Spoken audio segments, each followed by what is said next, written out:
seminar here at Michigan. We're glad today to have an outside speaker, John Fritz, who's come to us from the University of Maryland at Baltimore County.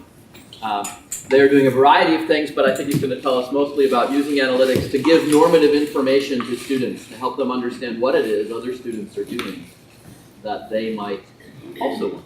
Yeah, all right. All right, just a quick sound check. Too much? Can you hear me okay? Good. All right, okay. So first of all, thank you very much for inviting me to come here. This is my first time at the University of Michigan. Thank you for dialing up the weather for me. I understand it's not usually this case, although this is what it's been like for us for a while now. So yes, and thank you, Tim. This has been something, it's been interesting talking and actually listening to what you folks are doing and getting a larger community and understanding what folks are doing in this area. It's helpful. Sometimes you wish it could always be on your own campus, but if you have to travel to go find it, that's good too. So what I want to talk a little bit about is I'll try to identify a problem that we're looking at, and a solution. It's not the solution in this learning analytics space. We're still early days yet as well. Talk a little bit about some implications, some next steps, the more information if you're interested, and then we'll go into Q&A. A little bit about UMBC. We were founded in 1966. I understand from Tim you're working on your third century, sort of initiative. So a little bit of difference in terms of the university. We're about 12,000 students, a little more than. Can you hear okay? Are you hearing on this as well? Okay. So about 10,000 undergraduates, about 3,000 graduate students. In terms of some of the selected brags that we talk a lot about at the university, we're riding a wave of, for the third year in a row, being the #1 up-and-coming national public university. You be careful what you wish for, because at some point you got to arrive. After third years, it's like, they keep giving it to you, so we'll see what happens. We were also pretty good at, we're traditionally a historically white institution, but we're #1 in the production of undergraduate chemistry degrees for minorities. We're also not bad at chess. We don't have a football team, but we've won the national championship in chess so go blue. A little bit about our institution in terms of, I understand that you folks use Sakai, or is it, what's it, the LMS referred to, C tools? Yeah. Okay. What is the C? Course, got it. Okay, all right. So we have been using Blackboard for about 2000, depending on who you talk to, they'll tell you what the C is. So we've been using Blackboard for about 10 years now. It's pretty ubiquitous in terms of its usage. We also have a very small staff. In fact, we have the same number of staff supporting it now that we had when we started in 2000. I was talking a little bit with Tim. I don't have enough staff to support all of the faculty. So what I have to do is rely on the faculty helping each other. We try to identify the effective practitioners, show them a lot of love, do brown bags with them, sort of like this, have them talk to each other. If they need some help, then they can come to us. But certainly it's a mixed bag of, kind of support environment. So the problem that I had to address, and this was back in 2003, this was Art Johnson, our former provost, who basically, said, does Blackboard make a difference? And as an IT guy, that's an interesting question. My first reaction was, well, Art, we had 600 courses last year. We have 700 this year. Is that kind of what you're looking at? It was an awkward moment with a provost, and in particular because it just was a mutually unsatisfying answer, and it was from that not having a really satisfying answer that I kind of got into this, basically, because I just felt like I don't want to be in that position again. But more importantly, as I started to look at and try to see what was in Blackboard, there was some system reporting in terms of what I could see from the institution. We would have something called active users, active courses. The numbers would change. But as I started to think about it a little bit further, I started thinking about Art's question, and I thought, well, why is he asking me? Does Blackboard make a difference? Why is an IT guy being asked to summarize what faculty are doing with technology for the benefit of student learning? It just did not, it's not that I didn't have an opinion, it's not that I wasn't willing to offer, but it probably was not the complete and total answer for what was going on. I don't know that we can get to that, but it was as I started thinking about what was being asked of me, what I could provide, I started, thinking about, what I would see, and it's like, why would I be the only one to see how all faculty are using the course? Why should I be the only one with a bird's eye view of the system? What if we open it up and let other people see it themselves? So, inside a Blackboard course, you can see all kinds of things. In Sakai, you probably have same things. You can see individually how students are using particular tools. You can drill down. It's very nice.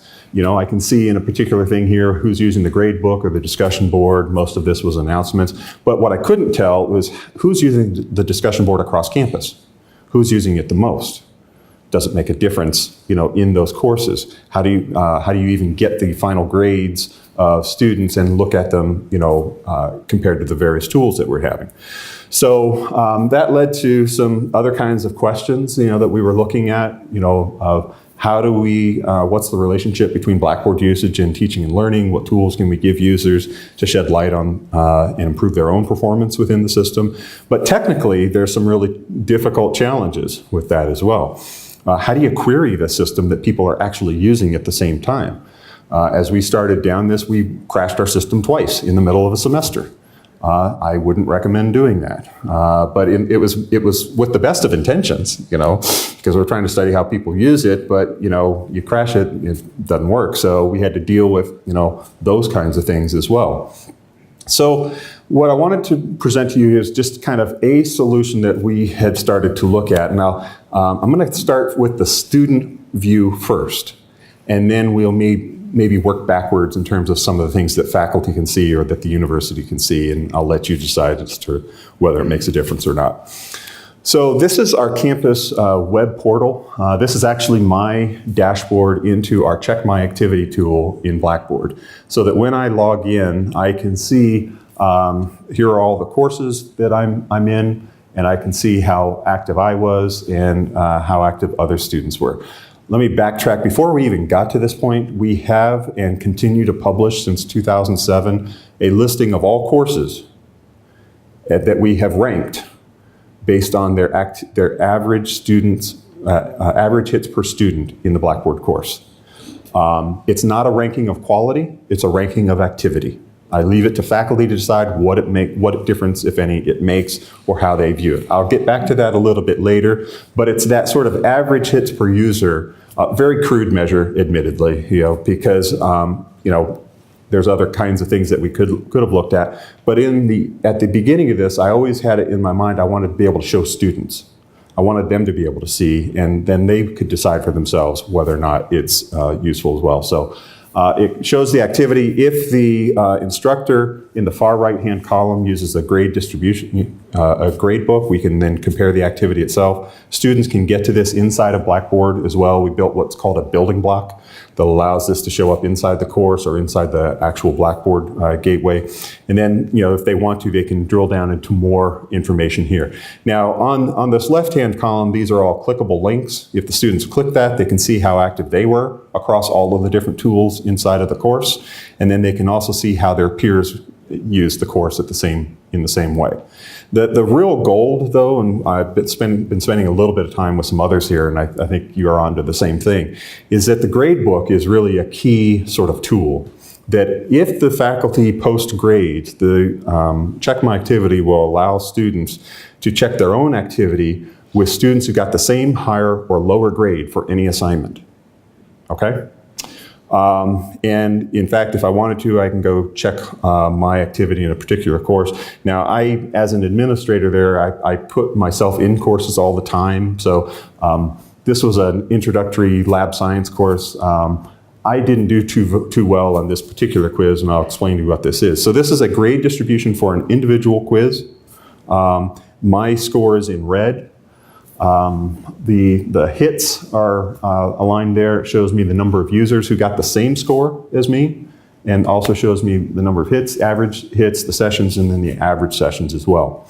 And if, again, students can't see this, though, unless the faculty post a grade in the grade book, okay? If they don't post a grade, then all they can do is compare their activity. Now, there's some reasons, why students might want to do this. In the article that I wrote that I think was referenced here, I wrote that a year before it got published. And in the intervening time, it was based on a sample of about 131 courses from fall of '07 to '09. Since that time, we have been, the sample is all courses that we've been looking at, and what we found is that students who earn a D or an F in the course, pretty much consistently every semester, are using Blackboard about 39–40% less than students who get a C or higher. So this raises some interesting questions. Number one, does the pattern hold true throughout the semester? So this is a post-mortem. So the semester is over. It's simply a retroactive review of what people did. You see how active they were. Does the pattern hold true throughout the semester? If so, what would happen if students knew this sooner? Okay. So the prerequisite pretty pictures, just so you can see a little some graphs here. The blue dominating sort of, I'm not even sure what that shape is now anymore. My geometry is failing me, but you can see that it's visible now. Up till fall 2009, it was invisible because that was the number of courses that we were looking at. The sample increased, and so it raised higher on the graph. But you'll notice the trend line for the average hits per user started to stay the same, particularly for A, B, and C users compared to D and F. It pretty much stayed the same. Another sort of slice of the same graph, but sort of since we've been looking at all courses, not simply a few courses, is that we're seeing the same sort of pattern, is that students tend to use the A, B, and C, keep using it as well. If you wanted to look at, now this was the most recent semester that I have. We just finished our fall semester, and I don't have it all yet myself, so I'm still working at it.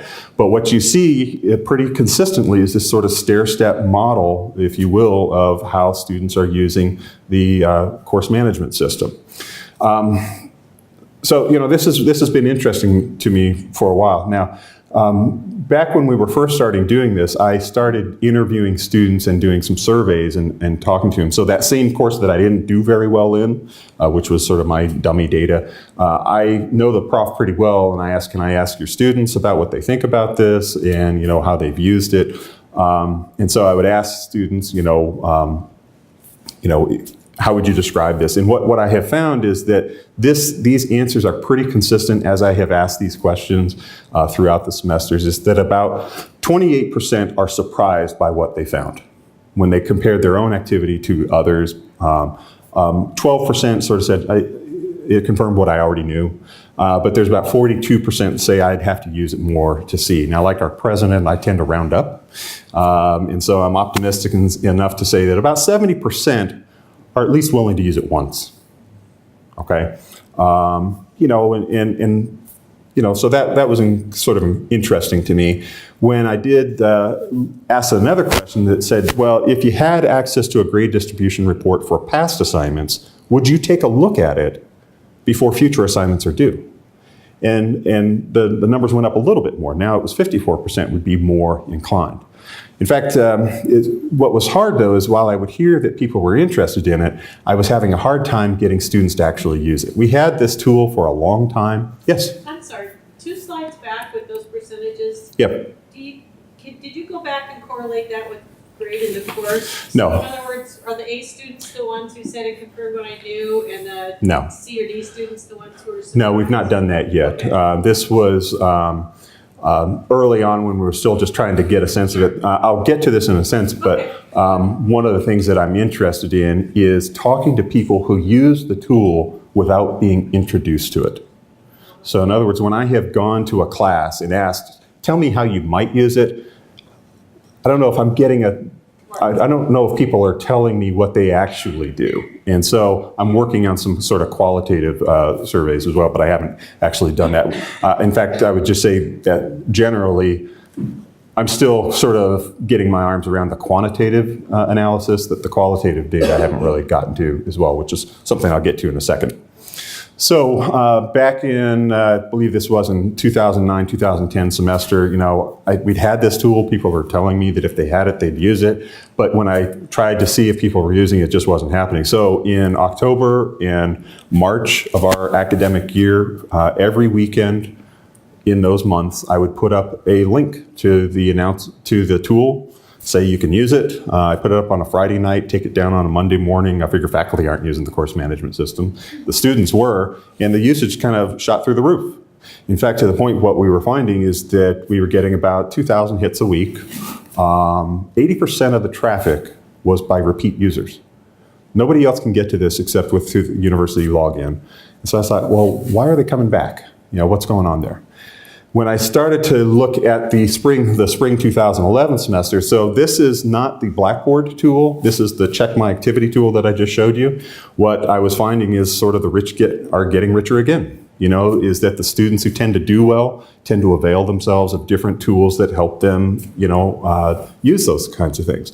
I was talking with a group this morning. The one thing that kind of interested me, though, is this is the total hits by GPA, but when you look at just sort of the raw numbers and counts, what I was finding is that in this green little band here, so these are all the 3.0 students. And then when you look at the no GPA, actually, that's the, I think I need to work on my colors here a little bit, but there was a large number of students who just didn't have a GPA, but they were using it anyway. What was interesting to me, of the 241 students in this sort of 1.0 GPA band, there were about 20 students of the 241 that were using it 10 or more times. And I've been sort of waiting on my IRB protocols to work out right now, but I want to go interview these students, but I don't want to scare them off either, because in terms of their what I know about them. So I haven't done it yet, and that's one of the questions that I want to do, is get to that qualitative side. What I've also been looking at is sort of how people are using it. When I kind of looked at the who's using the tool, there's a large number of all of our final grades students who don't use it at all. Okay, so it's almost apples and oranges. But we had 40,000 hits of 3,000 users out of an institution of about 13,000. It was enough to try to take a look at. And for looking at students who how they did, this is a graph that talks about our FYI student usage. FYI, I talked a little bit about it this morning. FYI is our first year intervention alert program. At the midterm of every semester, our Learning Resources Center canvasses all the faculty and says, if the semester were to end tomorrow, who would get a D or an F? And from that list, the LRC then contacts these students and says, you've been identified as being in jeopardy of getting a D or an F. Historically, about 42% of those students who get an FYI alert go on to get a C or higher. Okay? I will preface that by saying there has never been a control study of the FYI program because of ethical concerns that denying a perceived benefit to students to study its effect. We haven't done that yet. But we've been doing it for about 22 years now. So what I wanted to do was look at how students are using the tool and see what relationship, if any, there is to their use of the Check My Activity tool. So for our spring semester, for students who didn't use the Check My Activity at all, 47% got a C or higher, 47.9%. For students who used it a little bit, it actually went down, only 46%.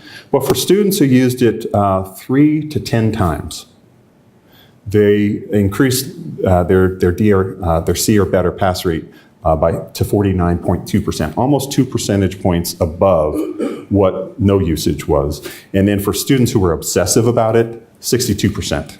Okay, and the obsessive goes from a range of 12 times to 144 during the semester.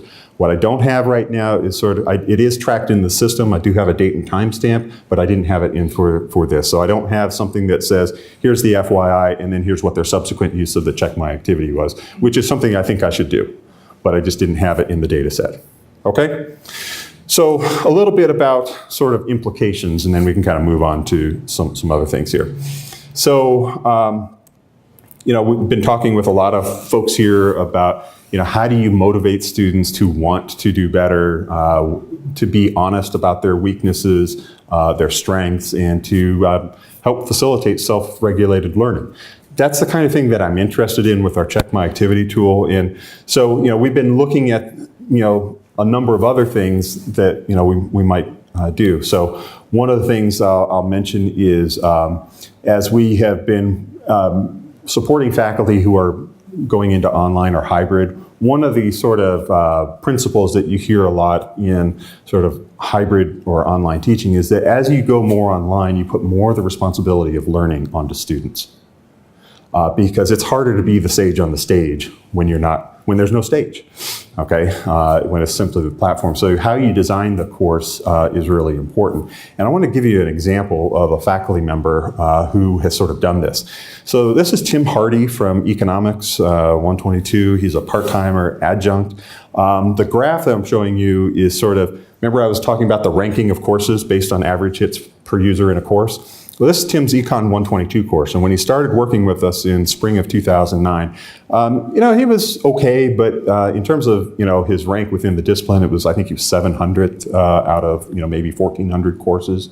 But we started working with him in the hybrid program, and his average hits per user just shot through the roof and skyrocketed. And I remember I went back to him. I said, "What are you doing?" He says, "Well, it's something that you told me about, John. It's something called adaptive release in Blackboard."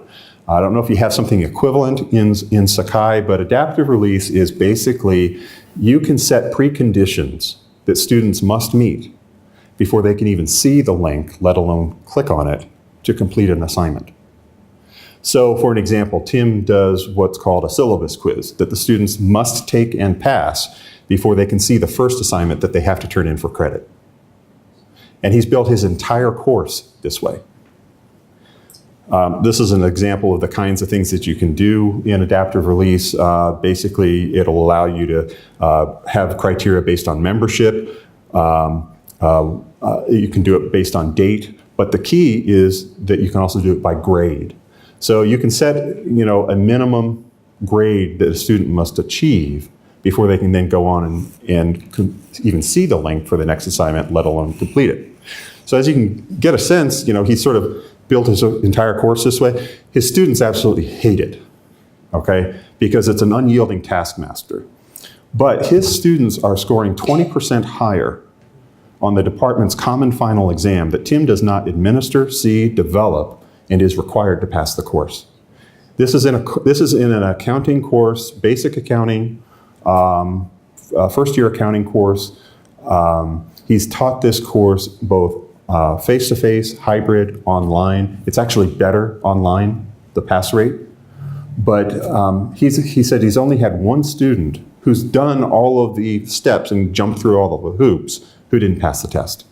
And he's getting students who didn't pass in previous sections taking his, and then they're passing. Now you could argue, well, they're taking the course a number of times, they better pass. But there's something else going on there. And what he's reported back to us a lot is that students will come back and say, when I first started this, I hate it, but you got me through it. And so what I'm interested in, I've been talking a little bit with Tim about this, I'm interested how faculty course design influence student use in performance in the LMS. So we started out looking at how can we help students, but I'm also interested in, as you share with faculty how students are performed in a particularly designed course, how does that influence faculty in what they want to do with a course?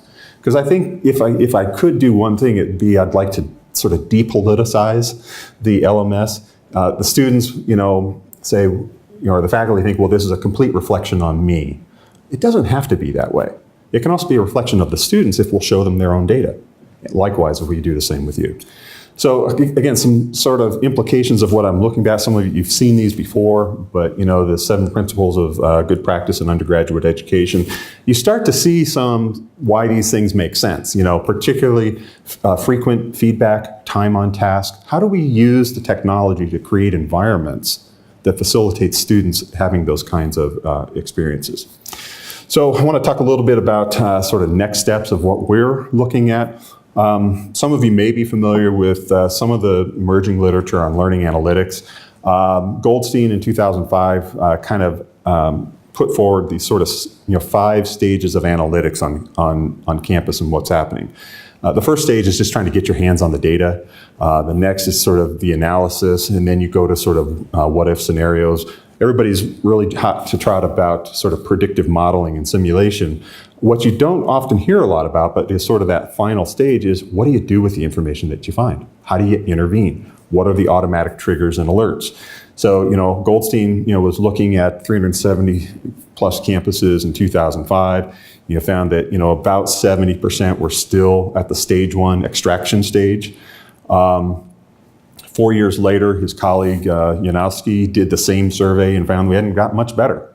It's still, when you think about it, I am an administrator of a Blackboard course management system. I am not the administrator of the student administration system. I don't have access to the grades. It wasn't until we put the two together through our data warehouse that we could start to study some of these relationships. Okay. For some of the techies who are interested, how we do the queries of Blackboard, this was our Blackboard production server. What we basically did was do a clone. We cloned because we'd crashed it twice. We didn't want to do it a third time. So we made a clone of it and we did all our queries of that. What we are now working on is we are working with Blackboard. They bought a company called IStrategy, which was a data warehouse and learning and analytics engine that had been used on all kinds of student enrollment information, including financial aid. They got into the game with what would happen if you brought in the LMS activity data as well. And so what we're doing right now is we're starting a field trial with them on the use of their engine with our data. They actually demonstrated it this last summer. And this is sort of a little screenshot of one of the things that we've seen out of it. So this was from the demo at the Blackboard conference this summer. All of our data was obfuscated so that you couldn't drill down, but at least the patterns were the same. So I'll try to explain this a little bit. So this is the sort of the grade distribution, A, B, C, D, and F of students in our course management system. And the blue quartile, so the blue is the first quartile, so it's broken up into quartiles by logins. And so what you would see is that students in all of the grade ranges, it would show you amongst the quartiles who logged in the most. And in the A students, the people who got the most number of A's were the people who logged in the most. By contrast, when you look at the students who got an F, they were the ones that logged in the least. So it was helpful for me to at least kind of see how they use their engine with our data to kind of look at this kind of information. So on our sort of checklist of things that we want to do, I wouldn't say I've checked it off. I'm working on the sort of quantitative side, but I also want to study kind of the demographic backgrounds and drill down a little bit deeper. The qualitative data is what I want to really get at. Why do students use the CMA? Why do they return? That's what I want to know. But I want to ask that question of people who are using it of their own inclination versus me having introduced it or a professor and says, use it, because I want to, why are they using it? We're continuing to look at the literature and practice, which I'm going to add to based on what I have observed here as well. But what I'm really interested in is kind of how does technology serve as a culture and its impact on self-awareness. When you think about it, and I'll talk a little bit about this in just a second, students are immersed in these kinds of things. You're seeing it in all kinds of ways in Amazon, Facebook, and other things it's an obsessive status-seeking culture. All right, how do we leverage that in an environment that we're creating here? So a couple of things that we're proposing to do is displaying the activity ranking of the student's course. So if I were to go to that dashboard again, if I could see how active a course is based on average hits per user, would that change my understanding of my own activity in the course? So if I'm high or low as a student in a course that is not using Blackboard very much, I may not worry about it. The one concern I have is that, in our approach, students can under-respond to the data that we're presenting. You might be trying to beat them over the head, but unless you sort of intervene with them directly, they may under-respond. By contrast, they could over-respond and have a sense of fatalism, that, I'm doing terrible, it's the beginning of the semester, this is, I'm never gonna get, do any better. Those are concerns that I have. I haven't had that reported to me yet, and I haven't had any faculty say that students are sort of lobbying them, saying, hey, I hit the submit button 100 times, how come I didn't get an A? I haven't heard that. That was my concern, but I haven't gotten it yet. Doesn't mean it's not out there, but I haven't gotten it. But so if we could, show that ranking, so in the Blackboard course, have in parentheses the rank of the course, and then they could drill down and see how it compares to other courses. Maybe that would be useful, maybe it wouldn't. So this is the kind of activity rankings that faculty can see. This is public on the web. We're a public institution. If you want to see it, you can go see it yourself. We've had this up for 3 years. The Chronicle did an article on us, and I got roasted in the comments of the Chronicle article. It was on our homepage for a year. I was sure the faculty were going to run me out, and so far it hasn't happened. So I can come talk like this, and we'll see how long I can keep doing this gig. We kind of break it down by discipline, so if you want to, you can sort it. You can drill down into the activity rank and the discipline. I'm not expecting you to be able to read this right now, but if you want to, you can go see these kinds of things. The one thing I wanted to kind of point out is just the percentage of active grade books for our courses. And I was talking with somebody else here this morning. I was sort of heartened to hear that it wasn't as high as they expected either. In our own case, back in the fall of 2009, when I first started doing this, it was about 46%. It has since gone up to 54%. I don't know if the work that we're doing and the light that we're shining on this is having an impact or not, but I'm hopeful that it's trending upwards. If you're familiar with the literature, the EDUCAUSE Center for Applied Research does an annual survey of about 100 colleges and universities, about 30,000 students represented in all of those. And annually, every year, they say students rank, the function that they value the most is checking their grades and access to practice quizzes and exams. Nobody wants to look silly, okay? So feedback is really important, all right? And how can the tools be used to do that? So those are some of the things that we're wanting to do. One of the things I thought about is, could we do an opt-in alert when students' activity falls below peers earning a desired GPA or grade? So alert me when my activity falls below students who are getting a C or better. That could be one thing we could do.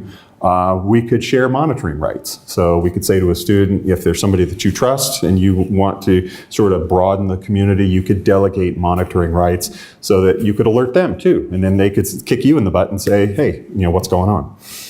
And then basically, we need a better graphical display, and I'll talk about that in just a second. But right now it's starting to look like a wall of numbers.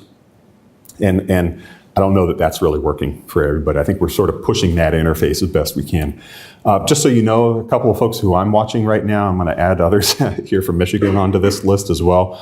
Cole Camplice at Penn State University, he's doing a really interesting project.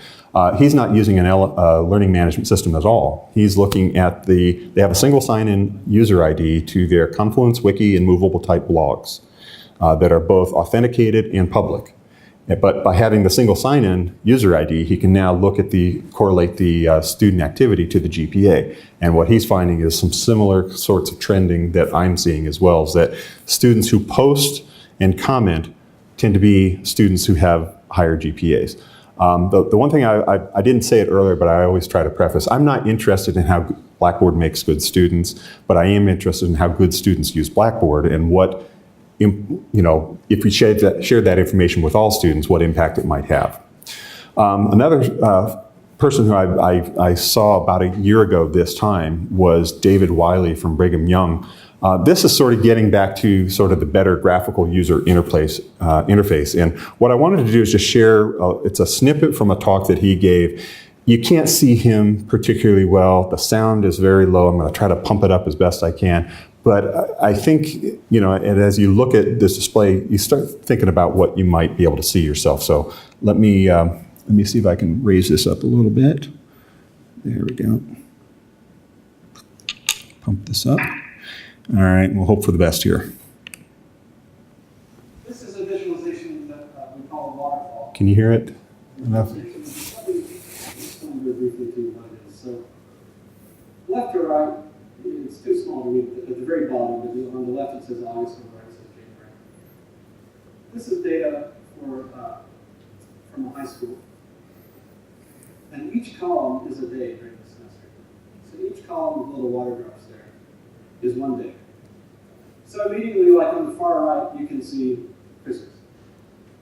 Looks like there's a big rock at the top of the water pose, blocking the water. If you look a little further to the left, it's a lot thinner. You can see Christmas. If you look harder, you can actually see the columns as well. So each column is a day. Each row is a student. And each little droplet from each student is darker or lighter based on the amount of time that they spent in the system on that day. So a dark drop means a student spent quite a bit of time in the system that day, and a very, very pale drop means that they was logged in and logged back out. And then the final bit of information here is that students are, so each row is a student, and the students are ordered from top to bottom based on their average grade across all courses that they took this semester. So what you'll see is that students who perform very well in terms of their academic outcomes at the top here were pretty much logged in every day, and they spent a fair amount of time in the system. And the students at the very bottom, the ones who are failing or doing very poorly, they just seem to kind of evaporate away. They don't log in. When they do log in, they'll have very short periods of time. You'll notice there's nobody performing poorly who logs in consistently and spends a lot of time in class. So, this visualization is just summing up that kind of what's the common wisdom about time on task. The more time you spend, the better you'll do. And you can say that to students, and you can say that to their parents. And they kind of believe you. But when you show them the waterfall, then they start to do it.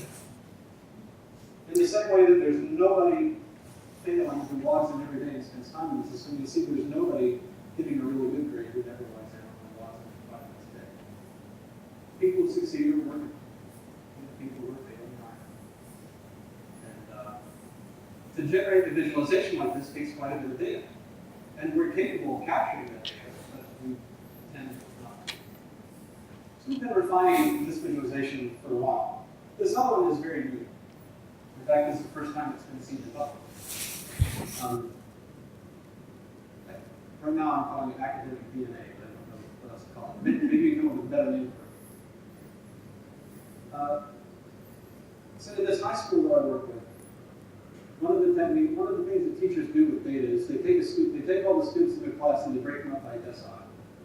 Who currently today has a grade between 90% and 100%?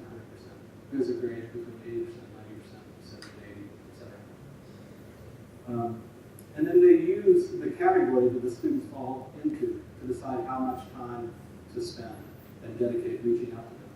So in this visualization, again, each row is a student, and each little segment is a course that they're taking. And then these are just color-coded by decile. So 90 to 100 is blue, 80 to 90 is green, 70 to 80 is yellow, etc. So you can see up at the top here that there's some students who just aren't doing very well at all. In fact, they're failing each one of the classes that they're in. And there are a large number of students down at the bottom who are doing quite well. And then there's some mixed results. And you can click on this to go in to find out more information about that student, that course.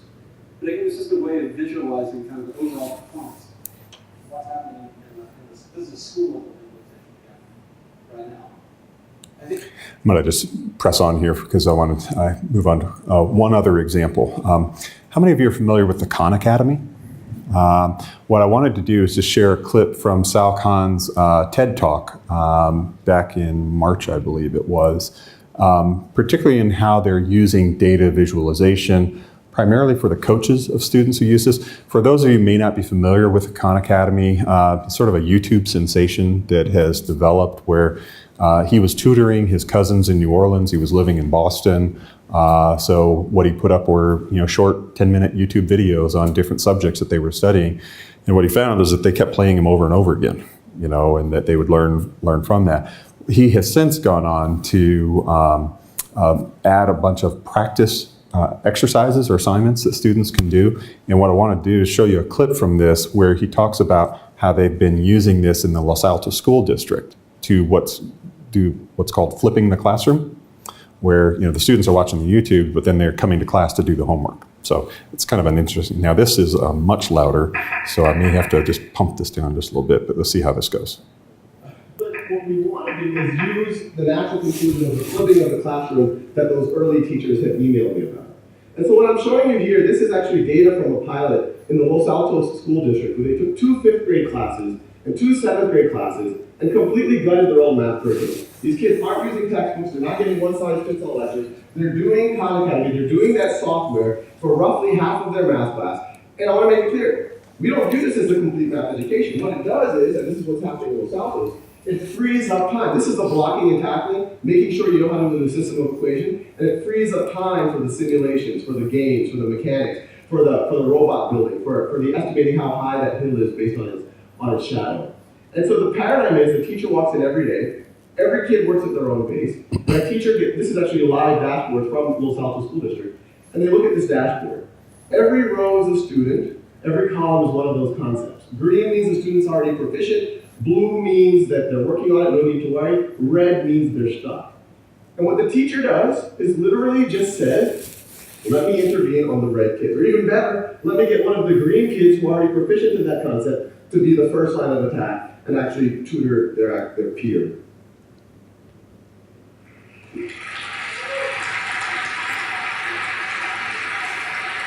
Now, I kind of come from a very data-centric reality, so we don't want that teacher to even go and intervene and have to ask the kid awkward questions. Oh, what do you not understand, or what do you do understand, and all of the rest. So our paradigm is to really arm the teachers with as much data as possible, really data that in almost any other field is expected if you're in finance or marketing or manufacturing, and so the teachers can actually diagnose what's wrong with the students so that they can make their interaction as productive as possible. So now the teachers know exactly what the students have been up to, how long they've been spending every day, what videos have they been watching, when did they pause the videos, what did they stop watching, what exercises are they using, what have they been focused on. The outer circle shows what the exercises they're focused on, the inner circle shows the videos they're focused on. And the data gets pretty granular, so you can actually see the exact problems that the student got right or wrong. Red is wrong, blue is right. The leftmost question is the first question that the student attempted. They watched the video right over there. And then you can see eventually they were able to get 10 in a row. It's almost like you can almost see them learning over those last 10 problems. They also got faster. The height is how long it took them. So, when you talk about self-paced learning, it makes sense for everyone. In education speak, differentiated learning. But it's kind of crazy what happens when you actually see it in a classroom. Because every time we've done this, in every classroom we've done, over and over again, if you go 5 days into it, there's a group of kids who've raced ahead, and there's a group of kids who are a little bit slower.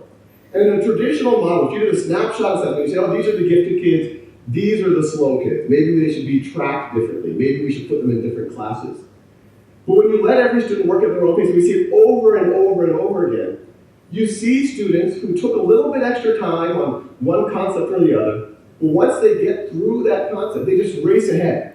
And so the same kids that you thought were slow 6 weeks ago, you now would think are gifted. And we're seeing it over and over and over again. It makes you really wonder kind of how much all of the labels, maybe a lot of us have benefited from, were really just due to a coincidence of time. So I want to wrap this up with a couple of thoughts just on different ways that people are looking at analytics. Now, I have a friend who is a diabetic and has to monitor his glucose. So he has what's called, a GCM, glucose, continuous glucose monitor, CGM, continuous glucose monitor. It's literally embedded in his side. And what it does, it can tell him when his glucose has gone too high. And so first of all, there's an intervention or an alert. He can literally get an alarm, your glucose is too high. But he says how it has really helped him is that he now regulates better than he could have before what he eats, when he eats, and he can keep it within that range. So the alert helps keep him know when he's in trouble, but as he starts to regulate his own diet and his exercise, he keeps the alarm from going off and actually gets better. The top graph, it's not easy to see, but this is from an electric utility company called O-Power. It was written about in the New York Times, where what a lot of utility companies are trying to do is get people to conserve energy. There's a lot of marketing campaigns that people have done to try to do this, but it's had marginal effect. When O-Power started including in your bill how your utility consumption compared to your neighbors on the block, what they found is that the conservation just happened naturally. Now, there was sort of a different effect as well. People who saw that they were lower than the norm started to use more electricity, but the people who were above the norm came down. So there was a little bit of a sort of balancing going on. The bottom graph below is from mint.com. I've switched from Quicken to mint.com now. It's a pretty cool utility, but it basically, it's a good aggregating of the data, but what's interesting is you can compare what groceries cost in your neighborhood compared to others, or gas, and see what you're spending, and it's a way to kind of regulate what you're doing. I bring this up because this is sort of the next piece that I'm interested in for my own work, is how do we learn from others? This is a graph from James Adams, The Care and Feeding of Ideas, but he references some work by Albert Bandura and Barry Zimmerman on self-efficacy and self-regulated learning. But let me just tell you kind of how you could use this. So for the example is, let's say if you wanted to learn something, let's talk about, Tim's got some nice running shoes on here. How did you learn how to tie your shoes? If you kind of look at this model, at some point you don't know what you don't know. You didn't even know that shoes are meant to be tied, or that yours are untied, but perhaps you have a sibling or a friend who says, you know what, your shoes are untied, and what happens is you get that sense of discrepancy between yourself and somebody else.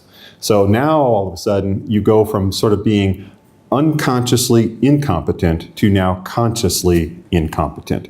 You don't know how to do something. And that sort of discrepancy or awkward feeling of not wanting to be left behind motivates you to now study the model of somebody who does know how to tie their shoes. And you ask them to teach you, and they tell you about the rabbit goes around the hole, and you stick the lace in there. And so over time, you laboriously become consciously competent. You can do something, but you got to think about it, okay? And then at some point, you go to the point where you don't even think about how you learned how to tie your shoes. You do it naturally. You are unconsciously competent. You don't need somebody to show you anymore. There's no longer a model. A lot of times, we talk a little bit about, for faculty in their teaching, the blind spot of expertise. For a faculty member who doesn't know what it was like to not know something, is teaching a room full of people who don't even have a map or a framework for how to put those things together, but they can maybe learn things from each other that a faculty member can't teach directly.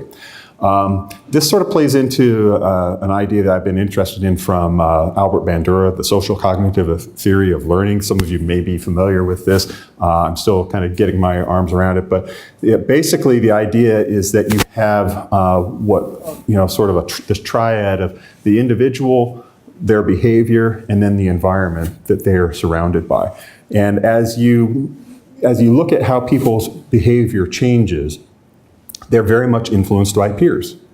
So that, if they, in that environment, can be their peers. Well, can a learning management system reflect peer activity?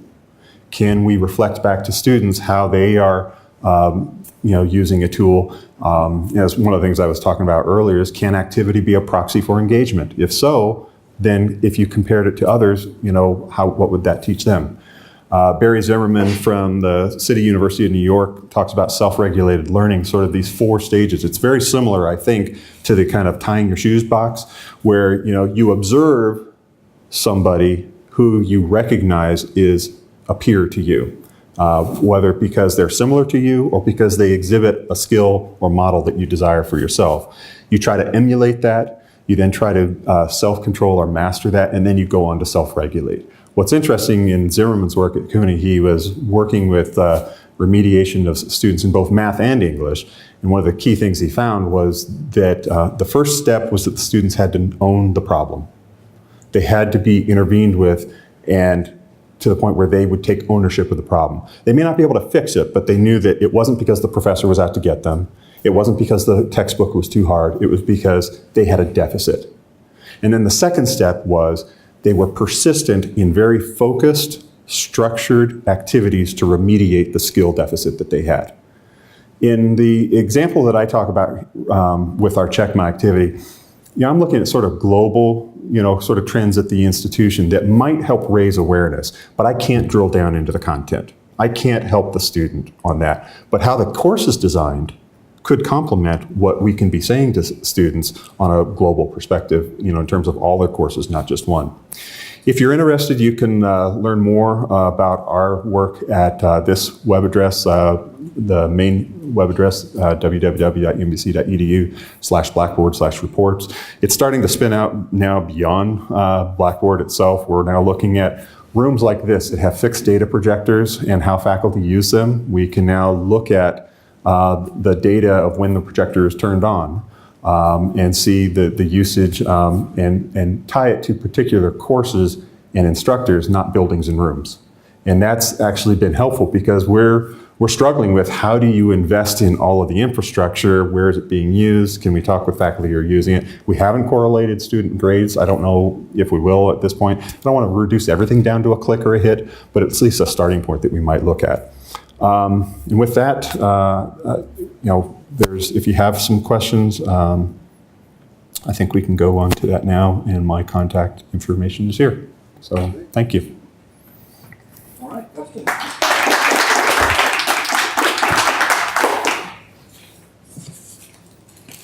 Yes, ma'am. So, I understand that when the students aren't doing well, they get the alert, but have there been any other kinds of interventions developed on campus based on the alert, where students are recommended when they get the alert to do something besides just check their activity? So remember I was talking about so the question was, what other kinds of alerts might have been developed from the activity? At this point, no. But remember I talked about the FYI alert, the midterm alert. When students get the letter, there's sort of some suggestions on what they should be doing themselves. The campus itself is widely known to be what's called intrusive advising. We're big into that. I don't see this ever replacing that, but as I was saying, there's just more of them than there are us. So how do we sort of scale our response to the students who want it? It isn't that we would never deny help to students, but it's so much easier to work with somebody who wants help and will seek or accept it when offered. Where it's difficult is to kind of a blanket intrusive advice that we can't scale it up as much. Yeah. So the common theme that I was sort of hearing is that there's this data available. We're not sure how this particular group is going to use it, but let's give them the data in some normative fashion and see if they find it useful. But there was one instance where you said the adaptive release was really effective, right? Yeah. And I was trying to think through your talk how the idea of adaptive release is cycled back or used in this environment where you're trying to figure out how to use. So how are we?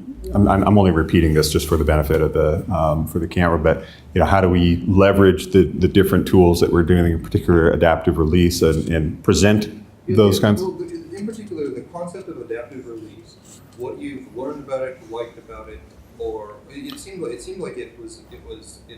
had an impact on how students use particular tools. Yeah, the key to that use, though. But in order to do that, you had to understand something. You had to make an assumption that you knew something in advance. But whereas the rest of your talk was largely about concepts of how do you figure out what that adaptive release pattern is going to be. So my assumptions, my hypothesis is the time on task. Activity is a proxy for engagement. If I asked you, how many take attendance in your classrooms? Or used to? Why do you take attendance? Well, for some reason we think it makes a difference. You know, the root word of attendance is attend. Where do students attend? Where is their attention? I read something in the Chronicle today about the new brain science of attention, you know, and where people are looking at these kinds of things. I was saying to some others, there has been a lot of work done on predictive models. I have not spent a lot of time looking at that because I was persuaded long ago that you can predict how students are going to perform. They may not like hearing it. They may say, I'm the exception to your algorithms. But you know, the fact is you can do it. I saw it at the University of Georgia system, Purdue University, Shane Dawson and Leah McFadden at the University of British. I'm convinced. What I don't see out there is what are you doing with this data to intervene with students? And what I think we need to be looking at is building more student-centered, I don't even call them interventions, but reflections, if you will, of what they're doing to complement the institutional interventions.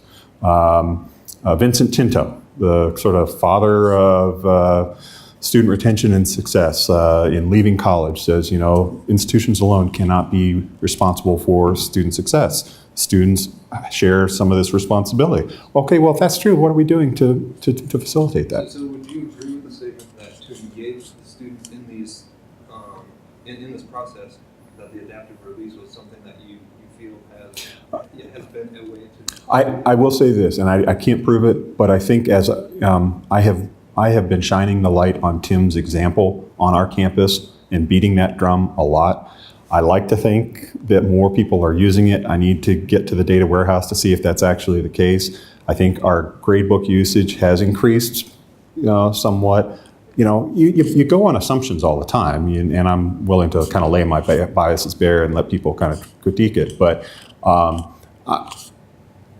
the key with adaptive release is that if the faculty don't use the gradebook, it's meaningless. If the faculty don't use, if I could get one thing, is it would say to faculty, use the gradebook, and our Check My Activity will amplify the feedback effect of the grades that you're going to post anyway. What I hear the biggest complaint about the gradebook is it's too complex and too complicated. I get it. I completely get it. You know, they'd rather do it in Excel, but the worst thing I hear is I want to keep it offline so that I have it for myself. That they don't know what they're sitting on that could benefit the students if they could see the feedback effect of the normative comparison with their peers. And I like to think that that's what might lead to more faculty using the gradebook. Our next step is, well, then could we look at courses that do use the gradebook versus those that don't and see how the activity in the student relationship to grades improves or doesn't? Can we look at the course design, of courses that use the gradebook versus not? I think that too often faculty kind of view their course as sort of, it's my solitary universe, I do what I want, but they don't necessarily see how it connects to the experience that the student is having across his or her college career. I think if we could show that data, that it might change faculty's perception of what their design does to what students do in the system, which then leaves a data trail that we can study and even share back with them. It's kind of a long-winded answer, I don't know. It's kind of a vague question too. Okay, yeah. Basic question about data distribution. I understand you showed us the data sorted by number of the hits, but in terms of like a representation of the students' demographics, like take from grade by grades, I don't see like the big representations of the students getting a failing a class. So let's say your total number of samples like 3,000 is 300 something, and I'm curious to know that what kind of percentage of students actually failed in class, because I don't see, if that's a very small number of the cases, I don't see like variations. Amongst for the Check My Activity, the 3,000 that we had for spring 2011. What kind of percentage of students got lower grade, like F, D, and then also failed? Well, the one thing we don't know is that not all faculty participate in the FYI program at midterm. So we don't know what their midterm grade would have been unless the LRC asks, are they in jeopardy of getting a D or an F? So it's hard to compare it to students who did not get an FYI. Number of students I don't. taking average, and it will be very low hit in usage of the course management system. But if you're seeing like 90% of students getting A, B, and C, you're taking the average, you would see a very high usage. And then there must be a lot of variation within the segment of data. So it's also like, I'm asking a question about like the event data, like how we deal and handle, because if we consider like a hit, like single hit to this course management as like a one event, you don't really see like no event. Well, this is over the entire semester. And I'm not disagreeing with you on the sample size or the variance or the distribution. As I get the tools to be able to dive into this further, that's one of the things I want to look at. I would slightly disagree that, at least in terms of overall Blackboard usage amongst the courses that use Blackboard, which is upwards of 70%, and at least 95% of all students have a Blackboard course. Of all the usages of our institution, for semester after semester, the same pattern of DRF usage of 40% below C or above. I wouldn't necessarily say that's small. I can't tell you what the distribution or the variance is of students who didn't get an FYI alert, because I can't tell you what their midterm was, so I can't tell you what the change was from midterm to finals. Well, let's thank John again. All right. If you have more questions, please come up. All right. Thanks.